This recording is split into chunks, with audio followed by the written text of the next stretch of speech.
All right, here with Appomattox County baseball third baseman Jack Wilkerson, News and Advance Athlete of the Week. Man, congratulations on winning that. No, Thank you. obviously great season here, getting things started. Let me just ask you first, kind of going through a little spotlight series with this thing. Talk to me about your start in baseball. How'd you get your start in baseball? How old were you when you first started playing? And tell me a little bit about your early beginnings in the sport.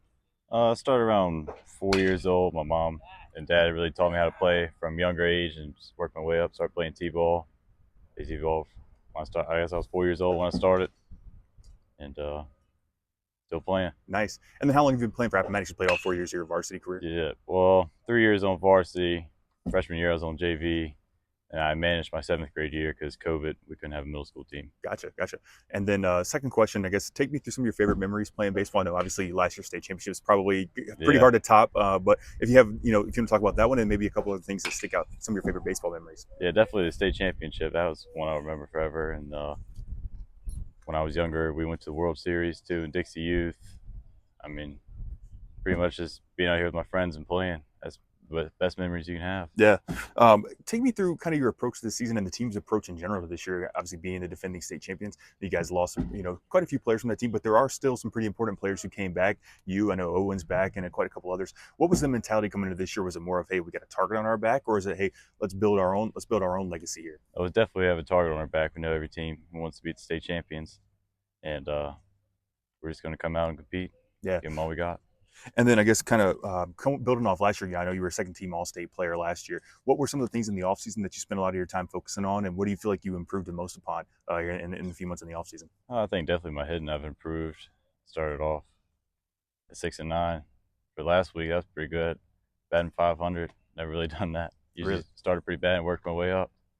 And So then what was some of the offseason work looking like hitting? You just spent a lot of time in the cages, coming out here to the ballpark and putting in some extra work. I'm assuming that's what a lot of it was like. yeah, we do a lot of work in the cages during the off season, and hitting off our own pitchers that helps I think the most. Yeah. Seeing a live arm. Yeah, you probably saw a lot of the good ones you guys had last year. I know Yeah. Isaac was probably one of the key ones in that. You hit leadoff for this team this year. That's a big role. You guys have had a pretty productive offense so far. I think you're averaging like 10 runs a game. What's your mentality when it comes to setting the table at top of the lineup? I know you probably just want to get on base so guys can move you around. Yeah, leadoff's pretty new for me. I haven't been a leadoff probably my whole life, and definitely different going up there, seeing the arm. First one to see it pitches, and I enjoy it now. I didn't think I would, but I like it. Interesting. And then obviously you led the team in stolen bases last year. I think you had like 15, 16 somewhere around in there.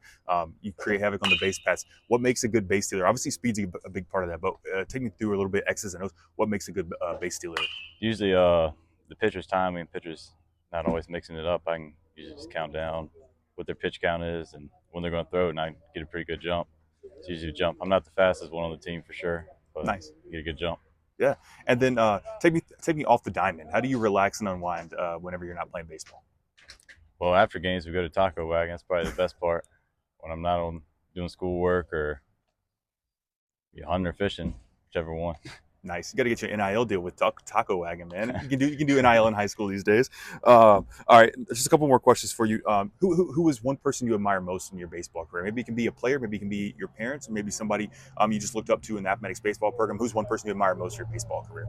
Well, growing up, it's definitely Dustin Pedroia, and definitely my parents teaching me how to play. I thank them, admire them for what they've taught me. Awesome. And then, sorry, I actually had two more after that one. Who's one team or one person in the Dogwood district, or maybe even outside the Dogwood district, that you most enjoy playing against, or maybe you feel like brings out the best competition in you? Well, I'm excited to play this game against Smith Mountain Lake, new team in the district. Heard stuff about them. Excited to play them. Nice. And then my last question for you, obviously with the defending state championships, I know you guys probably have some lofty team goals again, this year. Take me through one team goal you guys have, and then one individual goal for yourself this year. Well, it's obviously to repeat what we did last year, and we just want to set the tone of what this program's about. And for myself, I just want to be the best leader I can be on this team.